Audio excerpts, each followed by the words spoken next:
La estructura y función de los vasos sanguíneos son bien importantes en el ánimo de hablar de la homeostasis del cuerpo humano.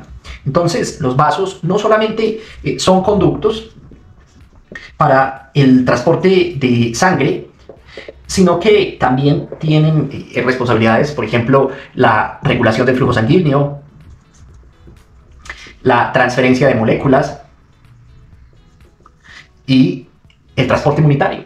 Y esto está determinado por las características estructurales de las capas de los vasos y la interacción entre el endotelio, el músculo liso y los mecanismos de regulación.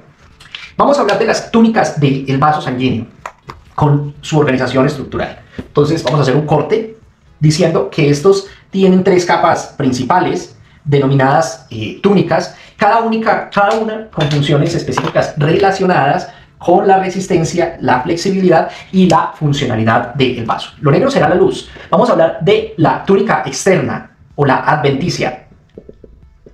Esta tiene fibras elásticas que nos dan estructuralidad al vaso. Tiene vasos más pequeños, que son vasa vasorum, que nutren las capas externas de los vasos grandes. Ahora, la túnica media está compuesta principalmente por músculo liso dispuesta en forma circular, y este está a cargo de la vasoconstricción, la relajación, vasodilatación, lo que elonga el diámetro del vaso y la resistencia vascular. Tiene tiene colágeno y elastina, lo cual puede soportar los cambios de presión. Recordemos que esta es circular. Y la túnica íntima, que es la capa más interna, formada por una monocapa de células endoteliales sobre una lámina basal. Tiene una superficie lisa que minimiza la fricción, favoreciendo un flujo laminar eficiente. Todas estas la íntima. En los capilares la estructura se reduce a esta capa de células endoteliales, lo que facilitará el intercambio de gases, nutrientes y los diferentes desechos entre la sangre y el tejido intersticial. Hablando de esto, hablemos del endotelio. Ese endotelio, que reviste la superficie interna de los vasos sanguíneos, no solamente actúa como una barrera física, sino que desempeña un papel activo en la regulación de la función vascular. Entonces, vamos a hablar del control de transferencia molecular, regulando el paso de gases, de dióxido de carbono, entre moléculas, entre el plasma y el espacio intersticial. También participa en la formación de los poros capilares para un paso selectivo de solutos.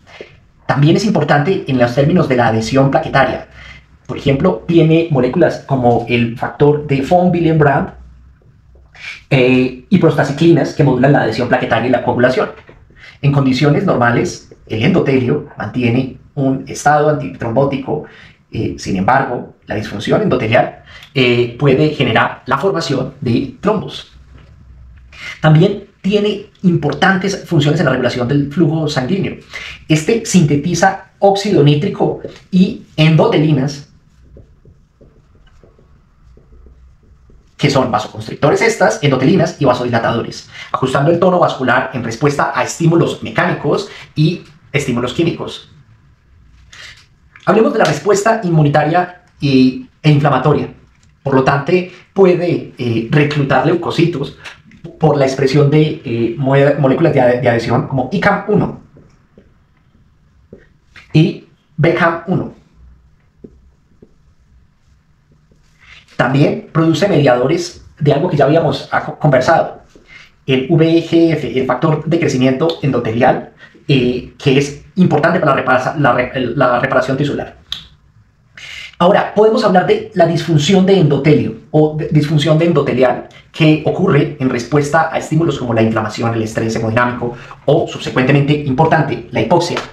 Y esto se caracteriza por varios fenómenos, con reducción en la producción de óxido nítrico, lo que limita la capacidad de los vasos para dilatarse, y aumento en la síntesis de sustancias procoagulantes y proinflamatorias, favoreciendo la formación de los diferentes trombos y la progresión de enfermedades, y aquí muy importante la aterosclerosis. y una mayor permeabilidad vascular, facilitando la infiltración de lípidos y moléculas inmunes al subendotelio. Esa disfunción endotelial es un marcador de enfermedad cardiovascular y es un factor contribuyente en la hipertensión arterial y la insuficiencia vascular crónica. Ahora hablemos de las células del músculo liso vascular saliendo de adentro hacia afuera. Entonces, la célula del músculo liso vascular están, por sus siglas en inglés, son CML.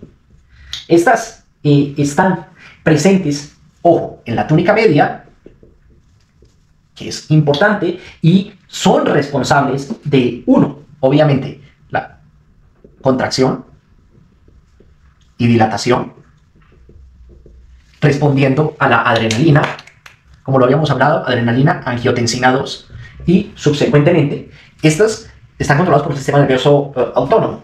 Y estas células musculares lisas vasculares controlan el diámetro y por ende la resistencia vascular. Pero también tienen síntesis de componentes estructurales. Producen colágeno, producen elastina, que está relacionado con la resistencia del vaso. Y participan en procesos de cicatrización, pero también en la formación de la placa aterosclerótica en respuesta a daño endotelial y regulación de factores de crecimiento. Entonces secretan el factor de crecimiento derivado de plaquetas que modulan la respuesta inflamatoria y la reparación tisular. Esto lo vamos a encontrar como PDGFF por sus siglas en inglés. Entonces esto nos lleva a hablar de presión arterial. Esta es la interacción entre el gasto cardíaco y la resistencia vascular periférica. Hay que documentar que los valores de presión arterial sistólica y diastólica reflejan el estado hemodinámico del sistema circulatorio. Entonces, la presión arterial sistólica es la máxima presión generada durante la contracción del ventrículo izquierdo y la presión arterial diastólica es la mínima presión durante la relajación ventricular. Ahora, la presión del pulso es la diferencia entre paz más la PAD, es decir, presión arterial diastólica, que representa la elasticidad arterial. Y la presión arterial media es el promedio de la presión en el ciclo cardíaco y es un indicador de perfusión tisular efectiva. Ahora, ¿cómo se regula esta presión arterial? La regulación aguda es de segundos a minutos. La regulación rápida de la presión arterial depende de mecanismos neurales y humorales.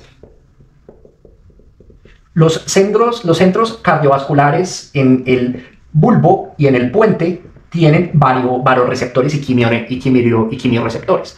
Los varoreceptores están en el seno carotídeo y en el arco aórtico, ajustando la actividad simpática y parasimpática. Y los quimioreceptores son sensibles a los cambios en oxígeno, dióxido de carbono y pH, y activan respuestas simpáticas para aumentar la presión arterial. Ahora, los mecanismos humorales son el sistema renina, angiotensina, aldosterona, es el SRAA por sus siglas en inglés, estimula la vasoconstricción y retención de agua. La vasopresina es la hormona característica por ser antidiurética. Esta reduce la excreción renal de agua y produce constricción arterial. Por su parte, noradrenalina y adrenalina aumenta el tono vascular, aumenta la frecuencia cardíaca y, subsecuentemente, la contractilidad y el tono vascular. Ahora, también hay regulación a largo plazo, que es de días y meses. El riñón desempeña un papel bien importante en la regulación prolongada de la presión arterial al controlar el volumen de líquido extracelular mediante diuresis por presión, que es la eliminación de agua en respuesta a un aumento de la presión arterial, y natriuresis por presión, que es la excreción de sodio para reducir la volemia y la presión arterial. Subsecuentemente, la autorregulación del flujo sanguíneo permite que el tejido ajuste la perfusión según las necesidades metabólicas, evitando fluctuaciones drásticas en esa presión arterial. Hay variaciones circadianas en la presión arterial. Esta sigue un ritmo circadiano disminuyendo durante la noche en un 10 a un 20% en individuos sanos. Este descenso, que se conoce como el dipping, es un indicador de un buen pronóstico cardiovascular. Por el contrario, un descenso o la ausencia de este patrón se asocia con un mayor riesgo de hipertensión, insuficiencia cardíaca y accidente cerebrovascular.